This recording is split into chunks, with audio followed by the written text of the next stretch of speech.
Jesús ha dicho, estas señales seguirán a los que creen. Yo tengo que creer toda la Escritura, porque toda la Escritura, de principio a fin, es la palabra de Dios.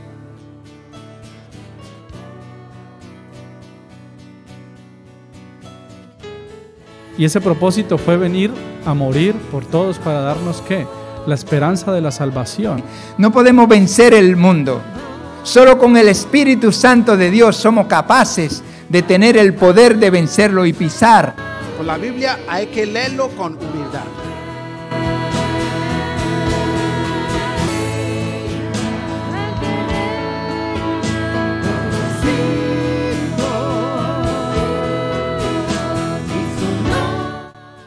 Apártate en un lugar y le dice al Señor, yo quiero conocerte.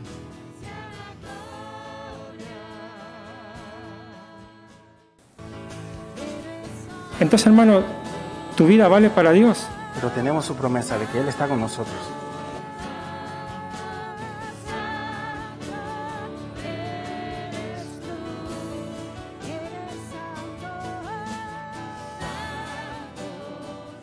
Cambiando el rumbo, de Daniel del Vecchio.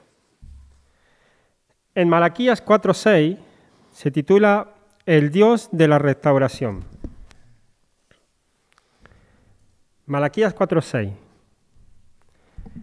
Él hará volver el corazón de los padres hacia los hijos y el corazón de los hijos hacia los padres, no sea que yo venga y castigue la tierra con maldición.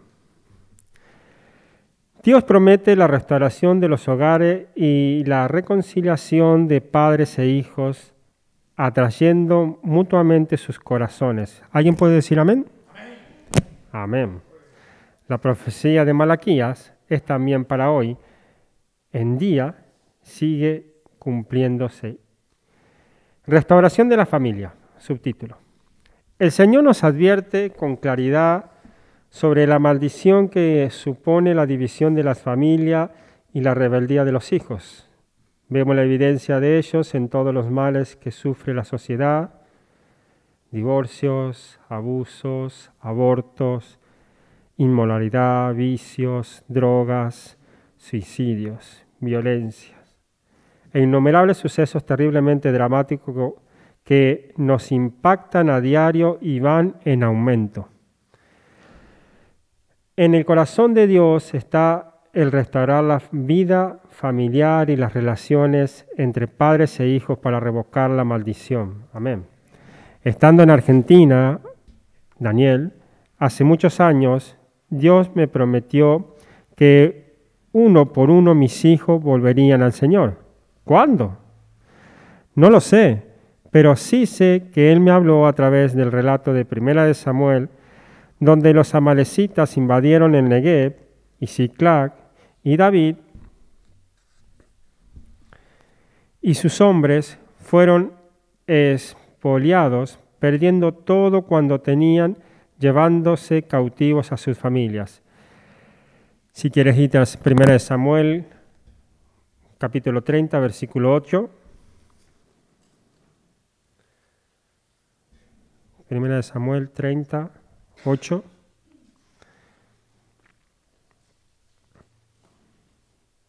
Amén.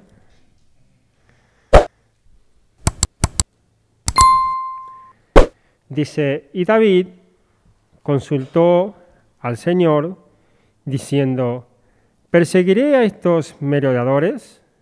¿Los podré alcanzar? Y él les dijo, síguelos, porque ciertamente los alcanzará y de cierto librarás a los cautivos. 1 Samuel 38. David se fortaleció en Dios y no se amedrentó, sino que persiguió a sus enemigos que sorprendió festejando el gran botín que habían tomado.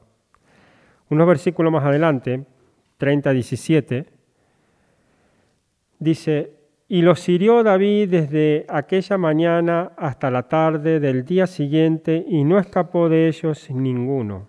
19. Y no les faltó cosa alguna, chica ni grande, así de hijos como de hijas, del robo y de todas las cosas que le habían tomado. Todo lo recuperó David. David creyó a Dios y se fue recompensada, y su fe fue recompensada, No perdió nada, recuperó absolutamente todas sus pertenencias. La promesa de Dios se cumplió. Esta promesa es también para la iglesia, para ti. Qué gloriosa esperanza de restauración. Otro subtítulo. Restauración del hombre. Gálatas 6:1. Restauración del hombre. Gálatas capítulo 6, versículo 1.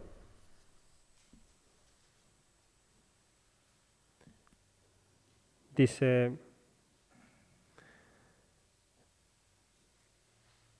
Hermanos, si alguno fuere sorprendido en alguna falta, vosotros que sois espirituales, restauradle con espíritu de mansedumbre, considerándote a ti mismo, no sea que tú también sea tentado.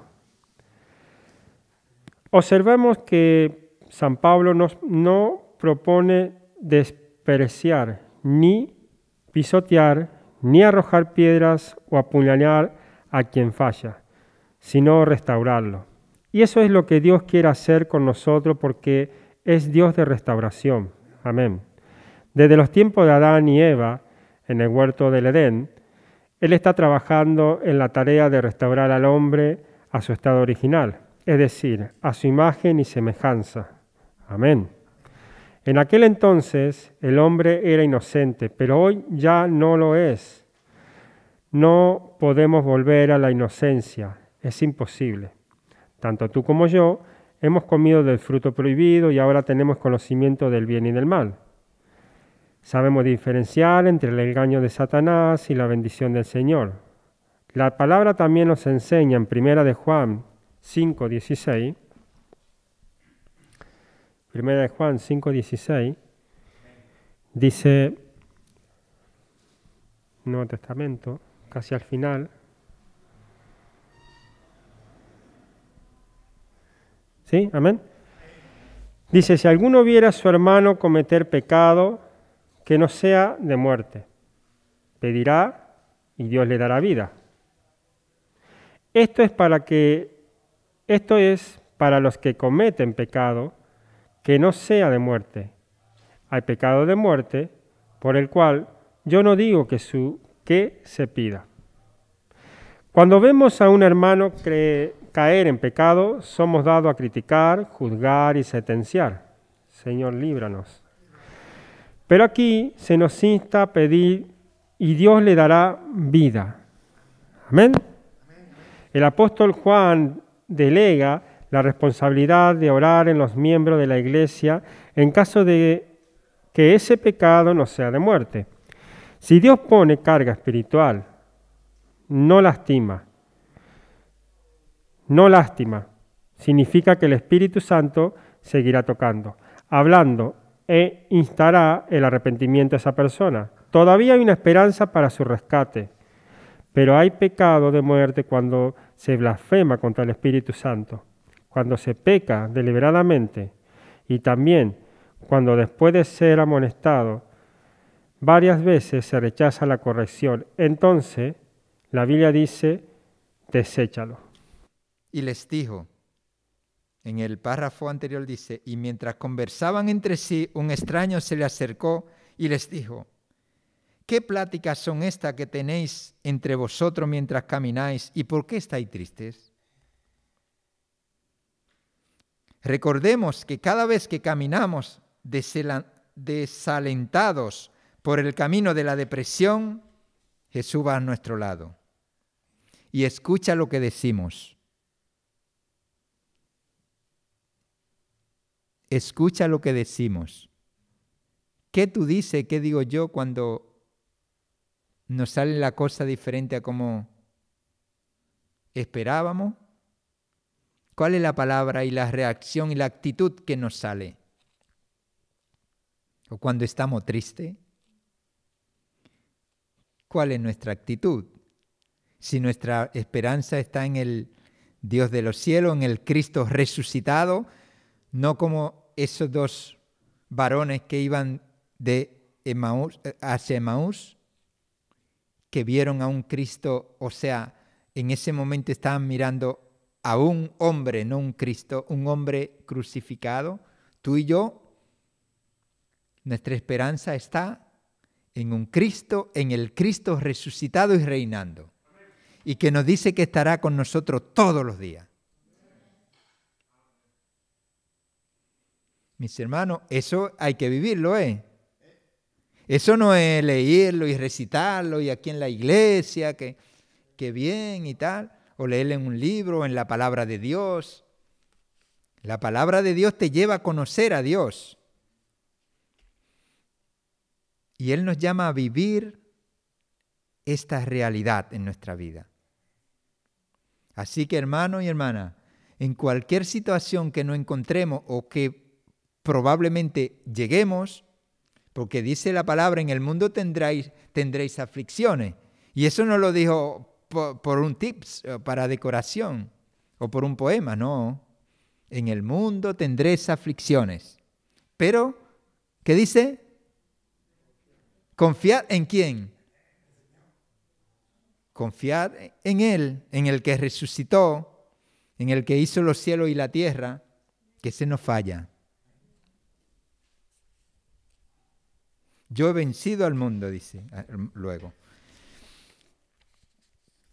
Entonces, recordemos que cada vez que caminamos desalentados por el camino de la depresión, Jesús va a nuestro lado y escucha lo que decimos, siente nuestra tristeza y sabe lo que estamos atravesando.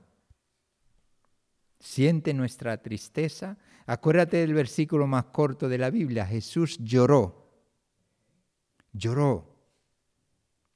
Él siente tu tristeza. Mi tristeza. Él la siente. Pero no. Él la siente, pero te da una esperanza. No nos quedemos ahí. Y no quiere que nos quedemos ahí. Sino confiad. Yo he vencido, dice el Señor. Yo he vencido. Y si yo he vencido y estaré contigo, tú también serás un vencedor. En Cristo. Y esto no son cosas de motivación son realidades. Son realidades que debemos vivirlas en cada instante, en cada situación que atravesemos. Por la fe, el justo por la fe vivirá en los últimos tiempos. Eso está escrito desde Habacuc. El justo por la fe vivirá. Y quizá antes de Habacuc probablemente. El justo por la fe vivirá. Y no es que el justo va a estar recostado, que se va a sentar y no trabajar. No se refiere a eso. No. Es que con las cosas que nos pasan, si no tenemos fe, nos morimos de un infarto. Nos caemos muertos. O en depresión, que es igual que uno está muerto. O es peor, depresión, esa depresión es profunda, es casi peor que uno está muerto. Porque se está muriendo todos los días y no se muere, no llega a morir. Por tanto, nuestra esperanza en Jesús.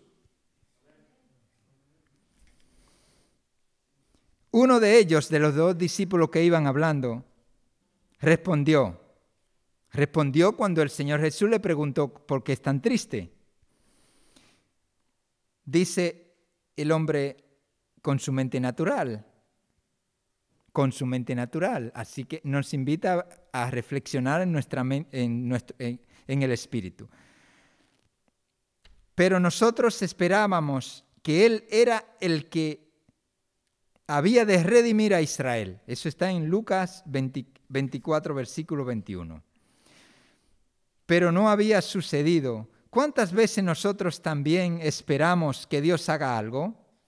Sin embargo, Él nunca obra como nosotros pensamos, deseamos o esperamos. Lo que ocurre es que Él tiene la vista fijada en la gloria que nos espera y nosotros solo nos enfocamos en la felicidad momentánea. Lo digo en voz alta.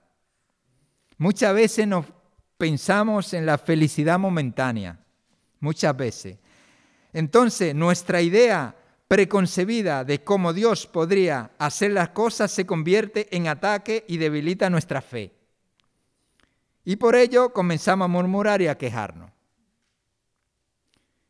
¿Se acuerdan el martes que cuando vinimos en la oración, que dijimos, la primera pregunta que nos llegó, que eso nos llegó así, yo no la había preparado ni nada, eso me llegó mientras venía hacia el púlpito.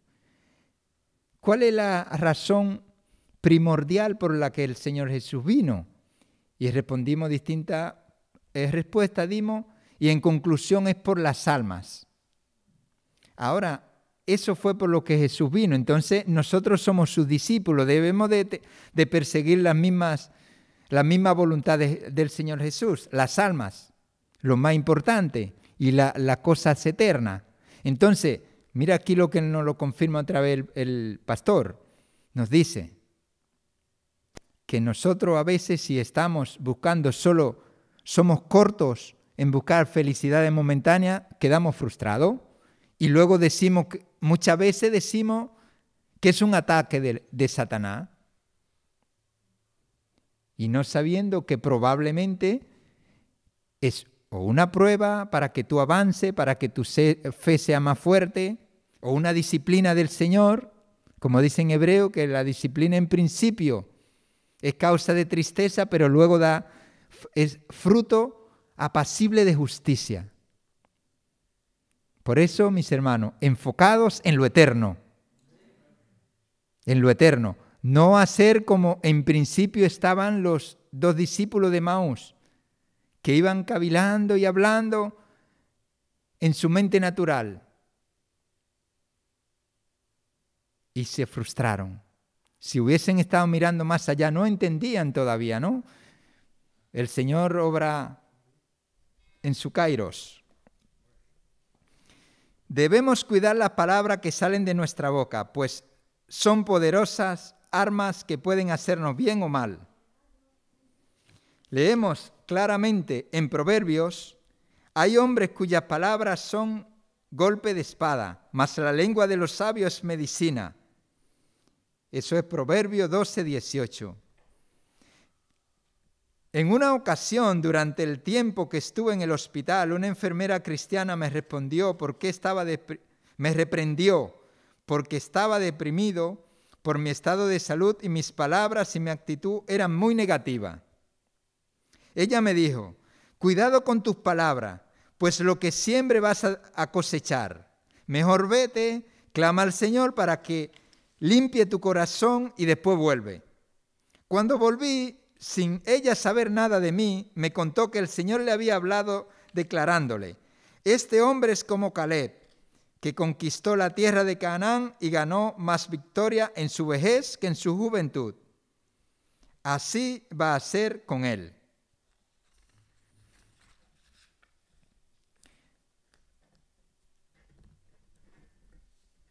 Los discípulos descorazonados razonaban que ya nada tenía sentido.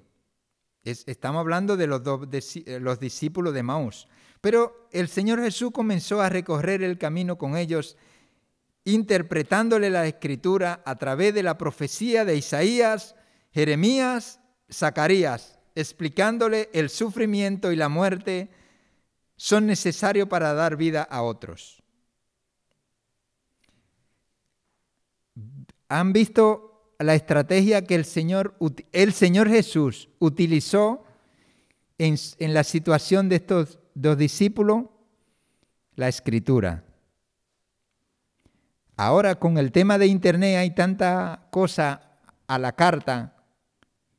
Si nos deslizamos un poco y pensamos en lo carnal, podríamos caer en lo más fácil.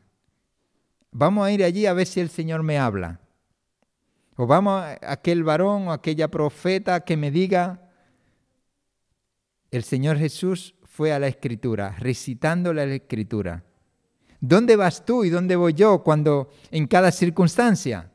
A la Escritura debemos ir. A la Escritura. Llegaron a la aldea donde iban e hizo como que iba más lejos, mas ellos le obligaron a quedarse diciendo: Señor, quédate con nosotros porque se hace tarde y el día ya ha declinado. Eso está en Lucas 28, 29. Este debe ser el clamor de nuestro corazón. Estamos en los últimos tiempos. Pronto viene la noche y solo la presencia de Cristo en medio de nosotros puede disipar las tinieblas y el temor. Solo la presencia de Cristo puede esparcir las tinieblas en este tiempo, siempre. Y continúa el de Lucas 24, ¿no? Entró pues a quedarse con ella y aconteció que estando sentado con ellos a la mesa, tomó el pan y lo bendijo, lo partió y les dio. Entonces le fueron abiertos los ojos y les reconocieron, mas él se desapareció de su vista. ¿Cómo fue? No lo sé, pero aquello bastó para que el milagro de la fe se realizara. De repente les reconocieron y les fueron abiertos los ojos. Es cierto, decían, en verdad el Señor ha resucitado. El Señor les restauró la fe, la visión, el gozo, la esperanza viva en un Cristo resucitado y glorificado. Hermanos, Dios quiere restaurarnos. Dios quiere restaurarnos. Aunque para ello sea preciso por un tiempo el padecimiento a fin de purificar nuestras almas y limpiarnos de tanta inmundicia que nos asedia. También a veces es conveniente que el Señor, en su gran misericordia, nos quite del corazón ciertas cosas que no producen vida, para así salvarnos, librarnos y darnos algo muchísimo mejor. Es incluso beneficioso que existan situaciones de ofensa que nos ponen a prueba la fe. Eso no es muy popular, pero funciona. Es la estrategia de Dios, funciona. El Señor nos pone muchas veces en situaciones para limpiarnos y para purificar nuestra fe. El apóstol Pablo nos recuerda, porque es preciso que entre vosotros haya disensiones para que se hagan manifiesto entre vosotros los que son aprobados. A veces muchas personas huyen de las circunstancias cuando se sienten ofendidos o frustrados por algo, tienen una expectativa natural, carnal, y ven algo que quizá a veces probablemente lo ven mal visto o una ofensa, ¿no? Y se van. Donde quiera le va a pasar lo mismo. ¿Y qué dice la palabra? Es preciso que entre nosotros haya disensiones para que se hagan manifiesto entre vosotros lo que son aprobados. Dios nos prueba por medio del sufrimiento para llevar a cabo su propósito en nuestra vida. Asimismo, Dios permitió que José pasara por muchas tribulaciones para cumplir con su plan eterno. ¿Se acuerdan de José, de Génesis? En Génesis, José, ese sí que la pasó canuta. José tenía 17 años cuando sufrió la conspiración de sus propios hermanos. Fue arrojado a una cisterna para ser vendido posteriormente por unas cuantas monedas. Soportó la traición, la acusación, la calumnia, la esclavitud y terminó encarcelado. Imagínate cuando nos pasa eso, ¿cuál es nuestra actitud? ¿Cuál es nuestra actitud y cuál debe ser? Lo leemos en la historia, en la Biblia, y podemos decir, ese hombre fue un hombre de Dios. Pero cuando nos pasa a nosotros es difícil. Por eso el Señor nos anima y nos habla constantemente que estemos cerca de Él, en la presencia de Él, escudriñando la Escritura, orando en todo tiempo, para cuando vengan las dificultades podamos salir fortalecidos y más santo como él. Pero José vio la mano de Dios sobre él y entendió que había un plan divino. Determinó olvidar toda su tragedia y todo su dolor. Es necesario enterrar el pasado para poder fructificar aún en los lugares donde has padecido la aflicción. Y llamó José el nombre del primogénito Manasés, porque dijo: Dios me hizo olvidar todo mi trabajo y toda la casa de mi padre. Y llamó el nombre del segundo Efraín, porque dijo: Dios me hizo fructificar en la tierra de mi aflicción. Después del perdón y el olvido que significa Manasés, viene Efraín, es decir, fructificación. Hay que olvidar para fructificar. José fue un hombre restaurado y pudo decir a sus hermanos: ahora pues, no os entristezcáis, ni os pese de haberme vendido acá, porque para preservación de vida me envió Dios delante de vosotros. Génesis 45:5. Dios nos está animando en esta tarde. Si hay alguno que está desanimado, no quiere restaurar. La alegría del nacimiento de ese hijo sanó su dolor y le hizo perdonar y olvidar todo lo demás. A nosotros también nos sucederá lo mismo. Si somos partícipes del sufrimiento, lo seremos también de la gloria venidera. Dios, por medio de nuestras oraciones e intercesiones, tocará muchos corazones.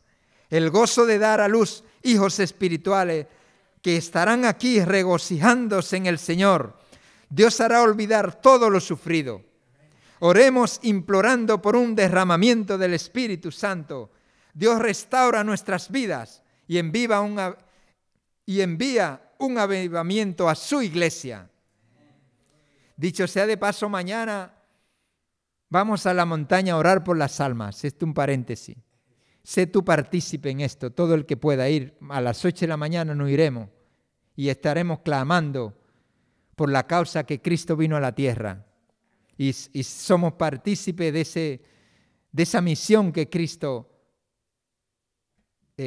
empezó y nos enseñó y nos dijo y nos mandó, nos ordenó: vayáis y predicáis el Evangelio. Y nos estamos preparando, orando fervientemente. El enemigo está rabioso y está atacando, pero estamos con el poderoso, con el resucitado, con el que pisó la cabeza de la serpiente. Vemos que durante siglos de dispersión y sumisión al yugo de la opresión romana, el pueblo judío clamaba a Dios por liberación. Pero hay otra tiranía mucho peor, la esclavitud del pecado, que quita la fuerza espiritual, contrista al Espíritu Santo e impide tener el gozo del Señor, hasta que no arreglemos cuentas y nos reconciliemos con Él. Cuando se llenan de agua los pulmones, nos ahogamos, y cuando abandonamos al Señor, saciándonos de las cosas materiales y mundanas, difícilmente podremos respirar el aire del cielo. Dios quiere restaurar a los hijos caídos, a las ovejas descarriadas. Nosotros debemos orar: Señor, dales vida. Si nunca has experimentado el gozo de la salvación y la comunión con tu Padre Celestial, hoy es el momento de venir a la fuente de agua viva y beber lo que Dios tiene para ti. La verdad lo deseas, puede desintoxicarte del veneno de los pozos de este mundo. ¿Por qué quieres beber de un charco sucio pudiendo gustar del manantial de vida eterna? Y di así: como ciervo brama por las corrientes de las aguas, así clama por ti, oh Dios, el alma mía. Amados, tengamos este clamor en lo más profundo de nuestras entrañas. Deseemos de todo corazón estar cada día enamorado de Cristo para tener la plenitud de su presencia y el gozo de su salvación. Sinceramente, es algo misterioso ver lo que hace el amor, cómo nos cambia, al menos durante un tiempo. El Señor reprendió a la iglesia de Éfeso. En Apocalipsis 2:4 nos dice: pero tengo contra ti que has dejado tu primer amor. Notemos que no dice perdido ni dejado. Si se pierde es un descuido, pero si se deja es intencionado. La iglesia, la novia de Cristo, tiene que estar más y más enamorada. Señor, restaura en nosotros la alegría del noviazgo, del primer amor. Fluya el gozo de estar enamorado de Jesús, como los ríos del desierto del Negev, para que florezca nuestras vidas, como los ríos del desierto del Negev. Aleluya. Dios desea darte vida nueva, restaurar tu esperanza, tu fuerza, tu gozo, tu sensibilidad, tu santidad, tu salud. El plan de Dios es la restauración de todas las cosas. Nos recuerda que nos lo dice en Romanos 8, que su plan es reunir todas las cosas en Cristo, en la dispensación. Porque Jehová redimió a Jacob, lo redimió de mano del más fuerte que él. Dios ha prometido restaurar la fe y la visión para emprender algo nuevo. Dios va a establecer la fortuna de su pueblo. Señor, restáuranos, destruye toda cautividad, devuélvenos el gozo de nuestra salvación. Entonces la Virgen se alegrará en la danza, y los jóvenes y viejos juntamente, y cambiará su lloro en gozo, y los consolaré, y los alegraré de su dolor. Y el alma del sacerdote satisfaré con abundancia, y mi pueblo será saciado de mi bien, dice Jehová, el Señor de los ejércitos. Jeremías 31, 13 y 14.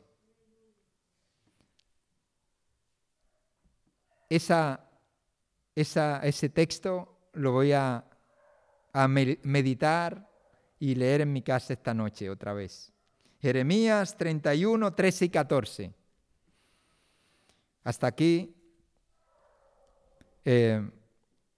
la lectura y la meditación y el estudio creo que es de mucha edificación. Para mí ha sido de mucha edificación, de aprendizaje, de las cosas que son prácticas, que son las realmente necesarias e importantes, no de conocimiento intelectual solamente, sino de la práctica, de cómo vivir una vida con un propósito, con el propósito de Dios y una visión clara de lo que Dios quiere para cada uno de sus hijos.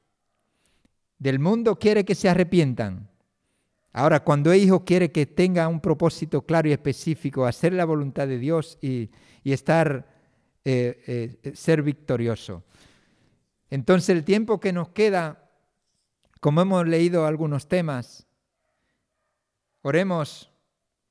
El Señor les quiere restaurar y está haciendo y va a hacer una obra grande en medio de su pueblo, y es restauración de nuestra vida, restauración de las familias, los esposos, los hijos, y también hacer familia, a los que están solteros, pero familia bíblica. Familia bíblica, hombres y mujeres que amen a Dios primeramente y luego a sus esposas, y sus esposas respeten a su marido, como dice la Biblia, y hacer familia fuerte para Cristo. Oremos.